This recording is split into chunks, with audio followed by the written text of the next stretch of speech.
Evangelho de Lucas, capítulo 22, versículos de 14 a 18. Chegada a hora, pôs-se Jesus à mesa com os apóstolos e disse-lhes: Tenho desejado ardentemente comer convosco esta Páscoa antes de sofrer, porque vos digo que não mais a comerei, até que ela se cumpra no reino de Deus.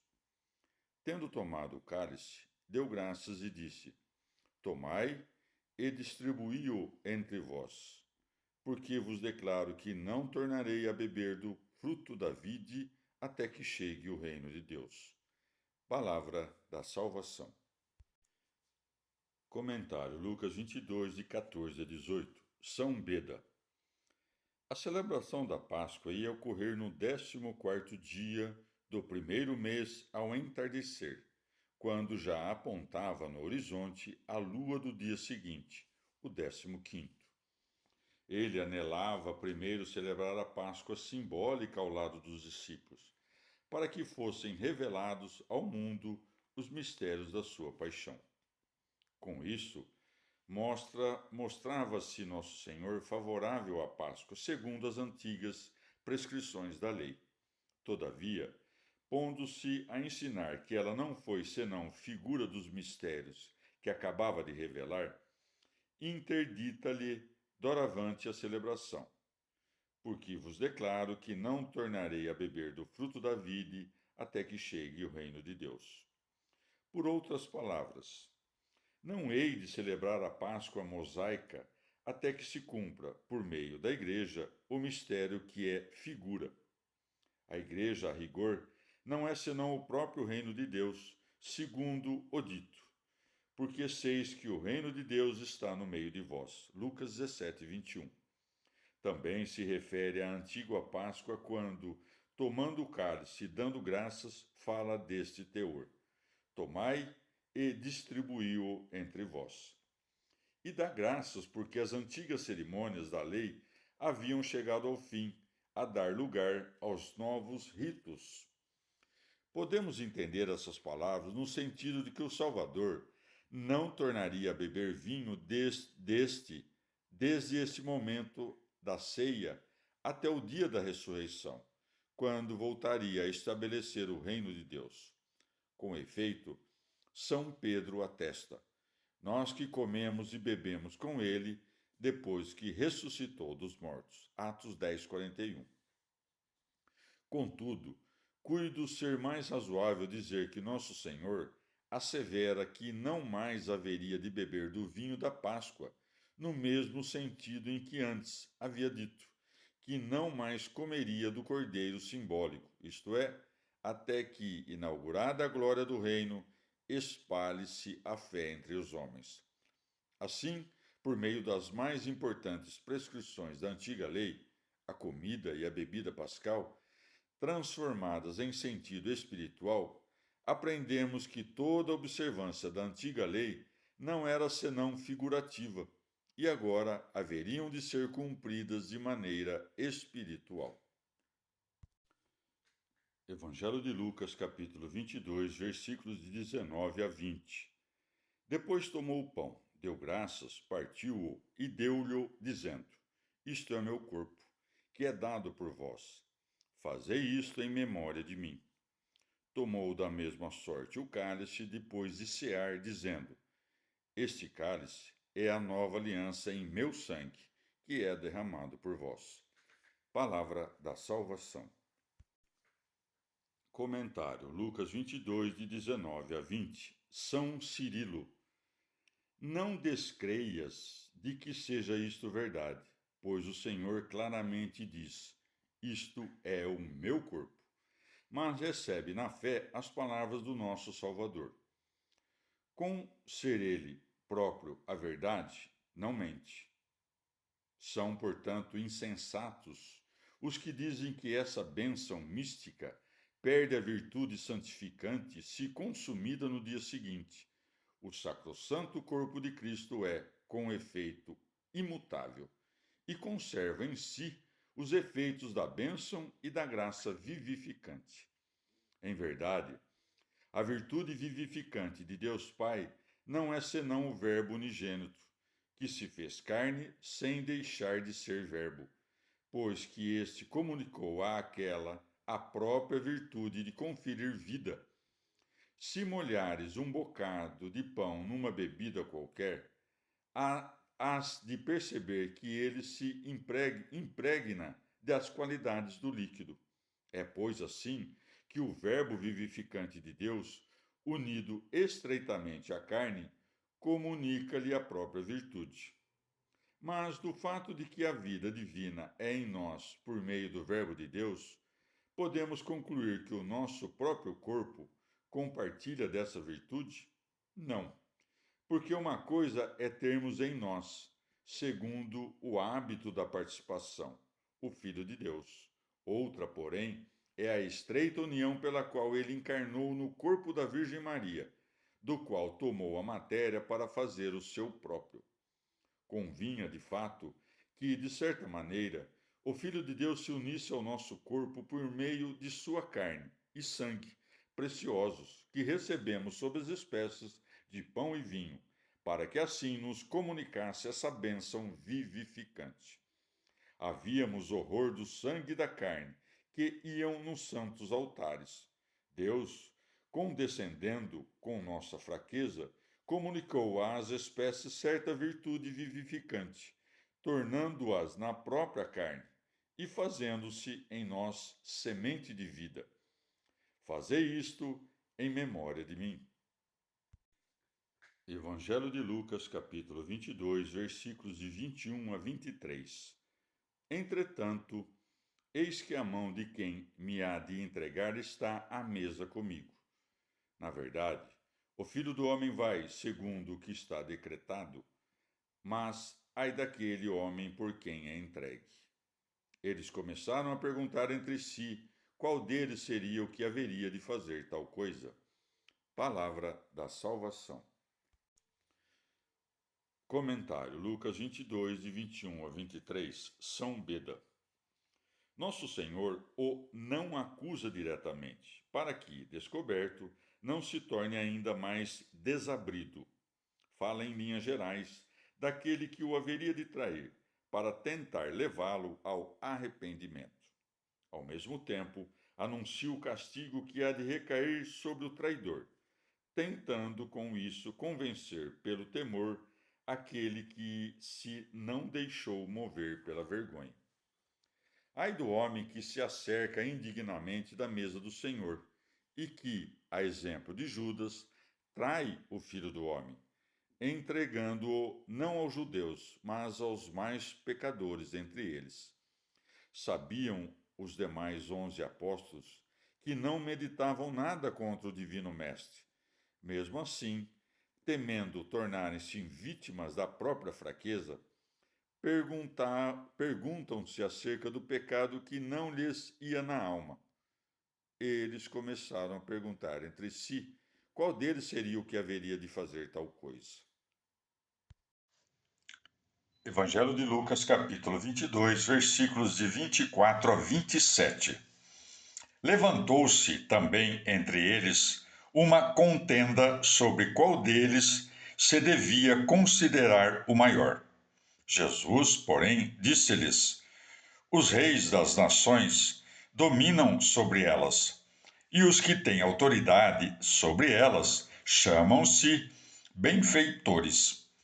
Não seja assim entre vós, mas o que entre vós é o maior, faça-se como o menor, e o que governa seja como o que serve.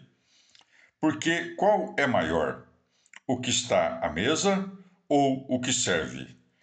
Não é maior o que está sentado à mesa? Pois eu estou no meio de vós como quem serve.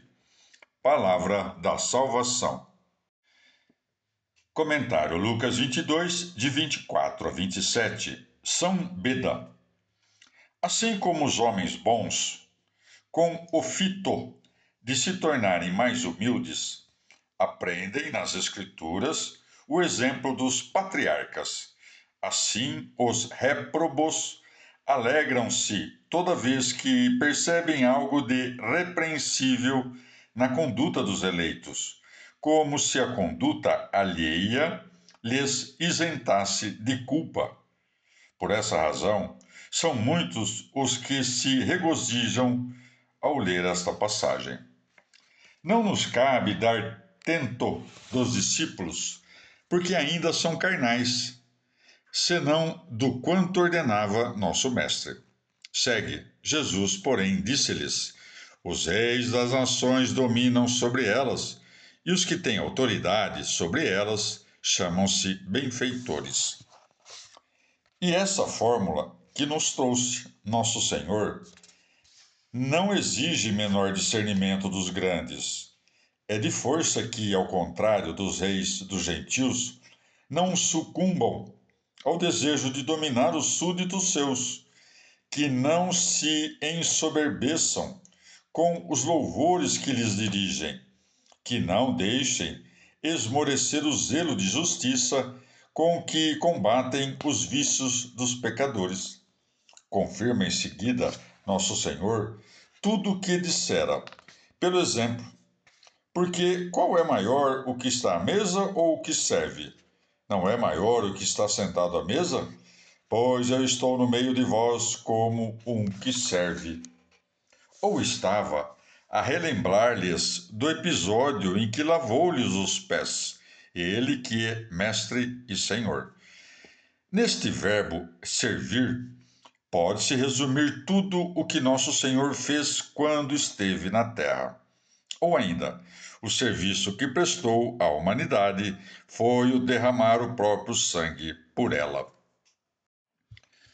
Comentário Lucas 22, de 24 a 27. São Basílio. Não se envaideçam os que ocuparem posições de mando, de modo a não lhes escaparem a bem-aventurança da humildade. Saibam ainda que o efeito próprio da verdadeira humildade é o nos tornarmos servos de nossos irmãos.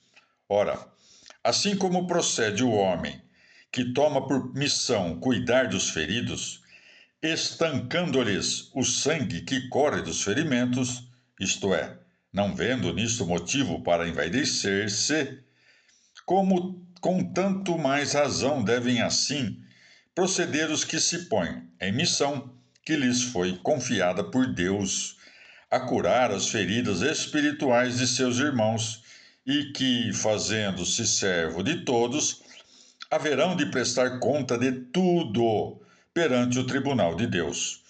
O que entre vós é o maior, faça-se como o menor. Devem, portanto, aqueles que ocupam os lugares mais autorizados servirem aos demais irmãos, e contanto quero me referir mesmo a trabalhos físicos, a exemplo do nosso Salvador, que lavou os pés de seus discípulos, e o que governa seja como o que serve.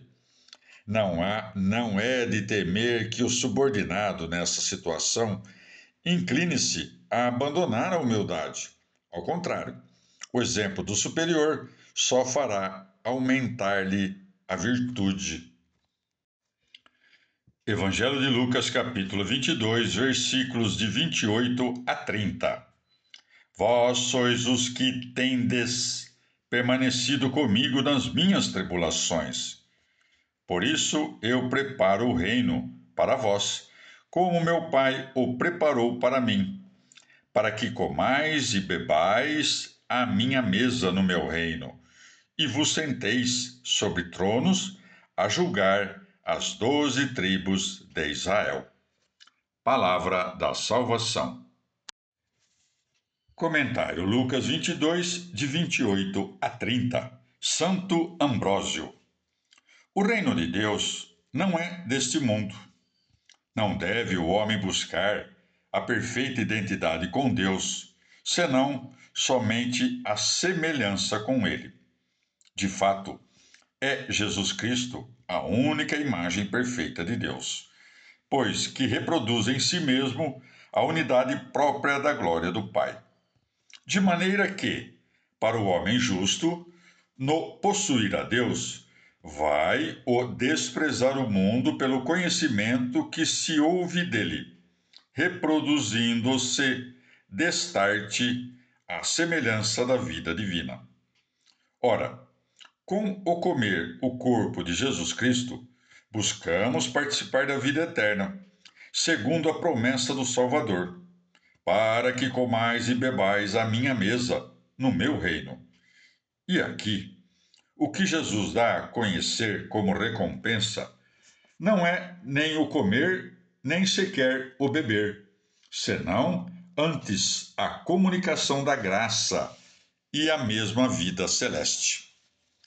Mas esses 12 tronos não são corpóreos como o dos reis da terra, senão que, assim como o Senhor passa julgamento, conhecendo o que vai nos corações, isto é, sem inquirir do quanto foi feito, mas castigando a iniquidade e premiando a virtude, assim também os apóstolos são convidados a tomar parte nesse juízo espiritual, para que premiem a fé e a virtude e castiguem o vício, reprimindo o erro com firmeza e perseguindo os sacrílegos com ódio.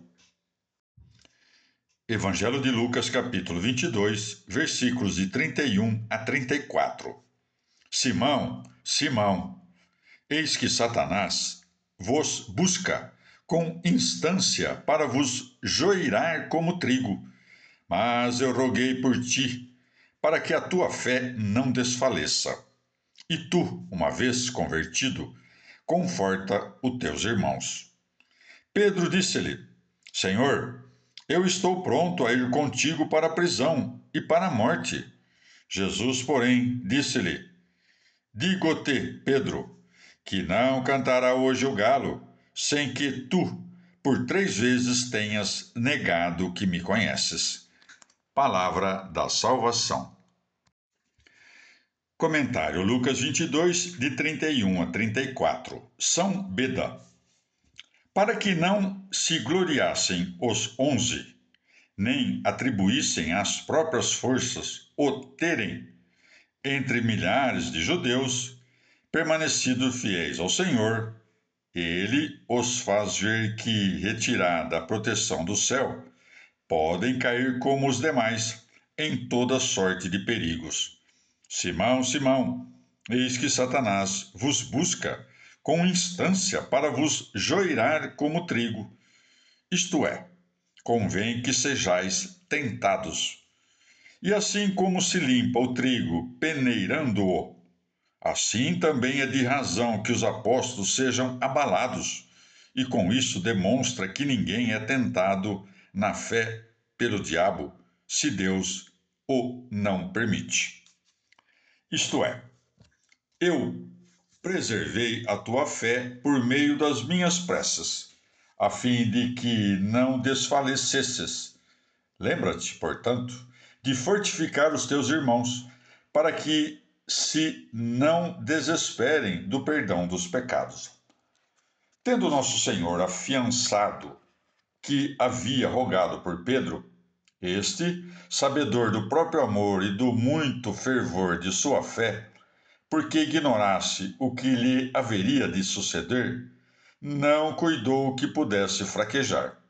Pedro disse-lhe: Senhor, eu estou pronto a ir contigo para a prisão e para a morte. É para notar que Deus consente na queda dos devotos com o fito de remediar males passados. Bem que as quedas por que passam pareçam semelhantes às dos demais homens, há, contudo, dilatada diferença. O devoto é, por assim dizer, pego de sobressalto pelo pecado, e nele convém quase sem intentá-lo. Os outros homens, contudo, pecam porque descuidam de si e de Deus, e porque não distinguem entre o pecado e a virtude. Por isso devem sofrer castigos distintos. A alma, timorata, é força a ser socorrida, e deve ela padecer o castigo à proporção de sua falta. Quanto aos demais, ao contrário, que arranjaram a derruir todo o bem que lhes ia na alma, esses hão de amargurar castigos e reprimendas severas, até atinarem com a justiça divina e concederem um salutar temor a Deus. Evangelho de Lucas, capítulo 22, versículos de 35 a 38. Depois disse-lhes: Quando eu vos mandei sem bolsa, sem alforge e sem sandálias, faltou-vos porventura alguma coisa? Nada, responderam-lhe. Disse-lhes, pois: Mas agora quem tem bolsa, tome-a, e também alforge. Quem não tem espada, venda o seu manto e compre uma. Porque vos digo que é necessário que se cumpra em mim isto que está escrito. Foi posto entre os malfeitores. Isaías 53, 12. Porque as coisas que me dizem respeito está perto do seu cumprimento. Eles responderam: Senhor, eis aqui 2 espadas. Jesus disse-lhes: Basta. Palavra da salvação. Comentário Lucas 22, de 35 a 38. São João Crisóstomo. Assim como aquele que ensina alguém a nadar tem de sustentar cuidadosamente com as mãos o corpo a boiar do aluno e aos poucos o vai deixando seguir por si mesmo e por vezes até permite que afunde um tanto, assim o Senhor com seus discípulos.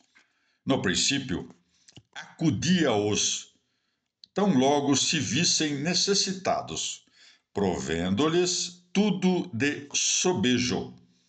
Eles responderam: nada. Quando, porém, veio a hora em que tinham de recorrer às próprias forças, retirou-lhes um tanto de sua graça e os mandou que fizessem algo de per si. Disse-lhes, pois: Mas agora quem tem bolsa, tome-a, e também alforge. E quando não tinham calçados, nem cinto, nem bastão, nem dinheiro, ainda assim não passaram por apuro. E, ao contrário, quando lhes permite que levem bolsa e alforge, é então que passam fome, sede e não têm o que vestir.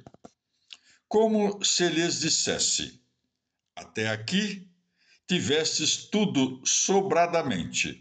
A partir de agora, desejo que experimenteis a pobreza. Além disso, estáis desobrigados da instrução que vos havia dado, e permito que carregueis bolsa e alforge. Estava no poder do Senhor fazer com que seus discípulos vivessem na abundância, mas não o quis por variadas razões. Em primeiro lugar, para que nada atribuíssem a si mesmos, senão que reconhecessem que tudo lhes vinha do céu. Em segundo, para que aprendessem a viver com modéstia. Por fim, para que não fizessem de si mesmos juízo alteado. Por todos esses fundamentos, permitiu nosso Senhor que os apóstolos sofressem contratempos vários, ao mesmo tempo em que afrouxava as exigências que lhes havia imposto, para que a vida não lhes ficasse demasiado dura e dificultosa. Que querem dizer essas palavras do Senhor? Acaso ele próprio não lhes dissera: Se alguém te ferir a tua face direita, apresenta-lhe também a outra? E agora os instrui a se armarem e apenas de uma espada? Ora, se deveras o desse como necessário, suposto seria que comprassem não só espadas, mas também escudos e elmos. Porém, mesmo que os tivessem aos milhares, como haveriam de se defender das muitas violências e dos ultrajes a monte que haveriam de sofrer nas mãos dos povos, tiranos, cidades e nações? A simples mirada das tropas inimigas lançaria na alma desses homens que passaram a vida na beira dos lagos e rios, pavor tremendo. Não cogitemos que nosso Senhor de fato desejara que seus discípulos se armassem. Quis, em verdade, dar a conhecer as armadilhas que lhes preparavam os judeus. Porque vos digo que é necessário que se cumpra em mim isto que está escrito. Foi posto entre os malfeitores. Isaías 53, 12. Se fora sua intenção que se defendesse contra as agressões de outros homens, então não bastariam nem 100 espadas. Se por outro lado desejara que se servissem apenas dos próprios recursos, 2 espadas seriam demasiado. Evangelho de Lucas, capítulo 22, versículos de 39 a 42. Tendo saído, foi, segundo o seu costume, para o Monte das Oliveiras. Seus discípulos o seguiram. Quando chegou àquele lugar, disse-lhes: Orai, para não cairdes em tentação. Afastou-se deles a distância de um tiro de pedra e, posto de joelhos, orava, dizendo: Pai, se é do teu agrado, afasta de mim este cálice. Não se faça, contudo, a minha vontade, mas a tua. Palavra da salvação. Comentário Lucas 22, de 39 a 42. São João Crisóstomo. Quem se põe a ensinar uma arte qualquer deve suprir as palavras com o exemplo.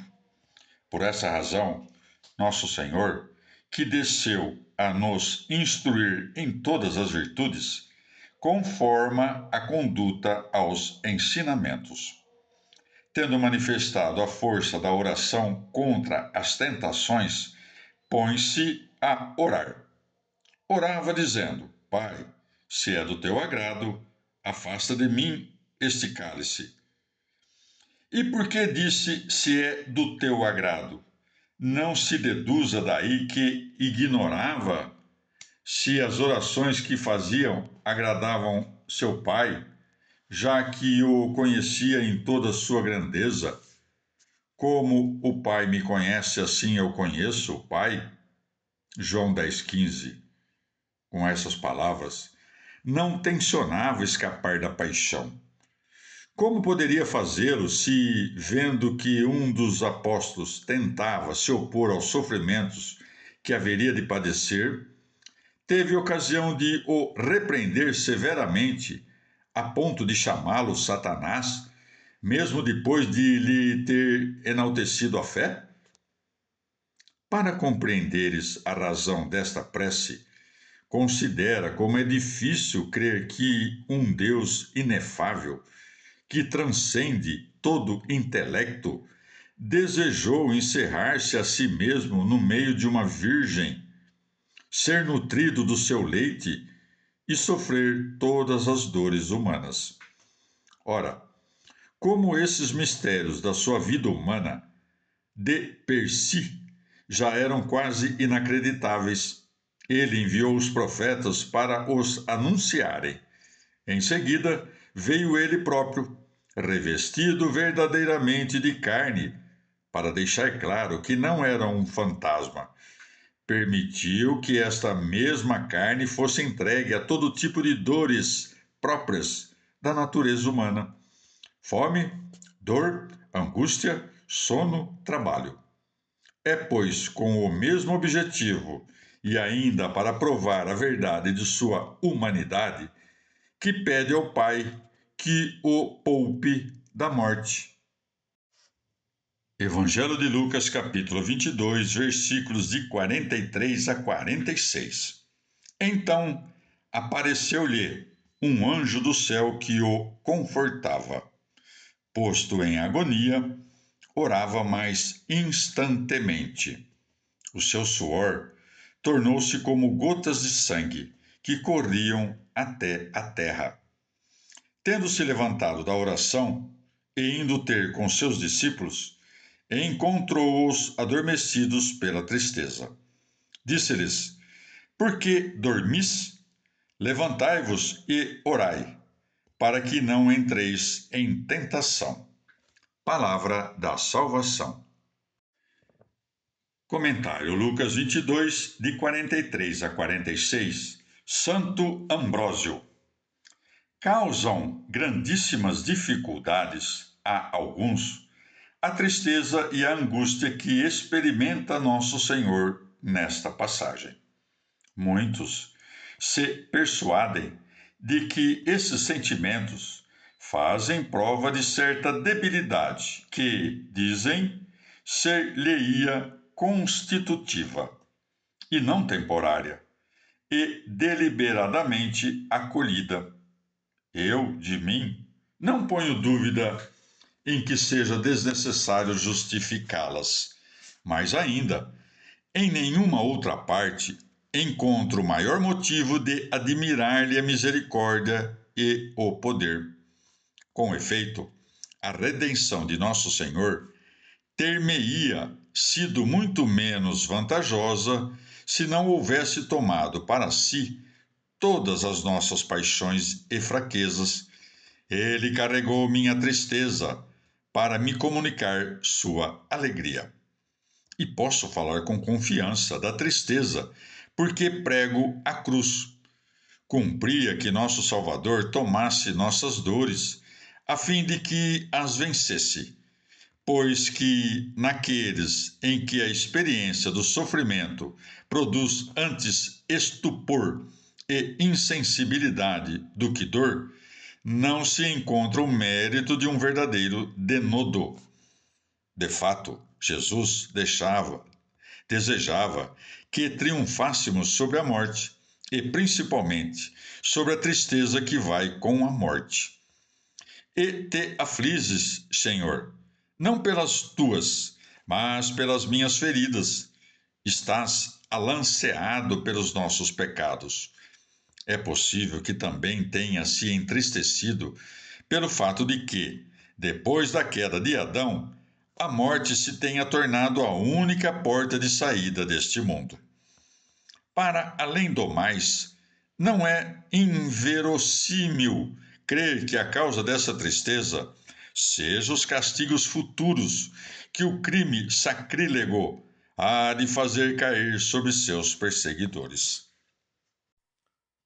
Evangelho de Lucas, capítulo 22, versículos de 47 a 53.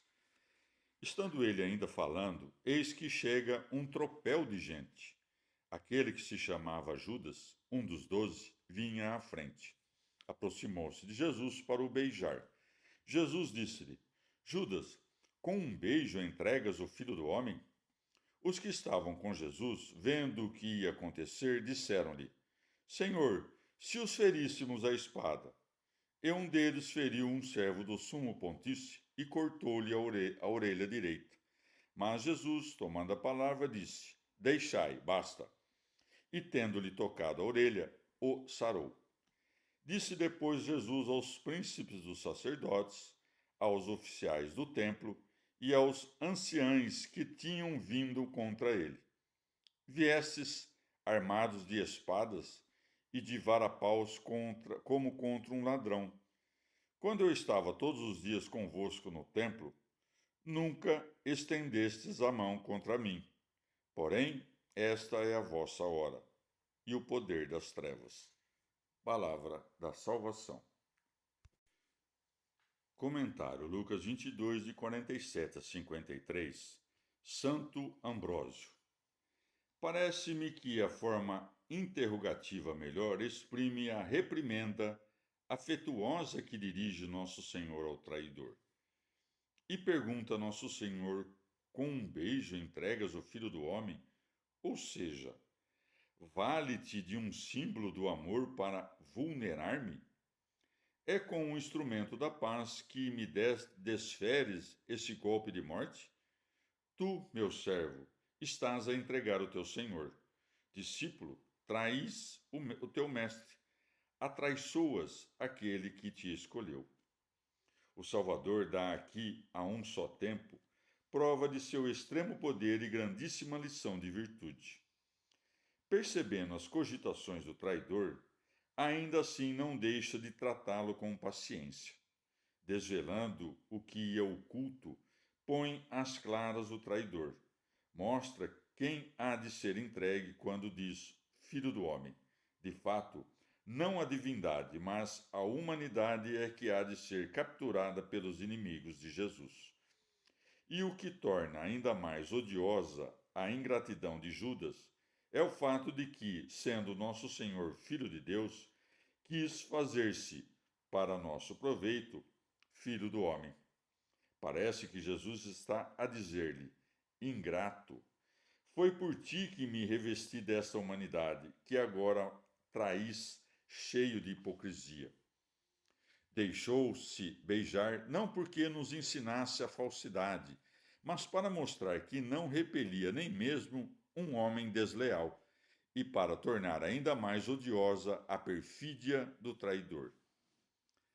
Pedro, cujo ardor era sem igual e que se havia instruído na lei, sabia que o zelo com que Finéias condenara à morte os sacrílegos foi reputado justo, pelo que fere sem hesitar o servidor do sumo sacerdote. Ao curar-lhe a ferida ensanguentada, revela-nos o Senhor os divinos mistérios seus. O servo do príncipe deste mundo, não por natureza, mas por culpa, foi ferido na orelha porque se recusara a ouvir as palavras de sabedoria. Ou ainda, se o próprio Pedro intentou ferir este homem na orelha, é para nos ensinar que aquele que não tem a orelha do coração aberta para os santos mistérios, esse não merece conservar a orelha do corpo, símbolo daquela. Mas por que Pedro e não um outro apóstolo? Pois que recebeu o poder de ligar e desligar, motivo porque corta com a espada do Espírito a orelha daquele servidor cuja inteligência rebelou-se contra os divinos ensinamentos. O Senhor, porém, cura-lhe de pronto, mesmo aqueles que foram feridos, escandalizados, pela sua paixão podem, caso desejem a conversão, alcançar a salvação, pois não há pecado que não seja apagado pelo misterioso poder dos sacramentos da fé.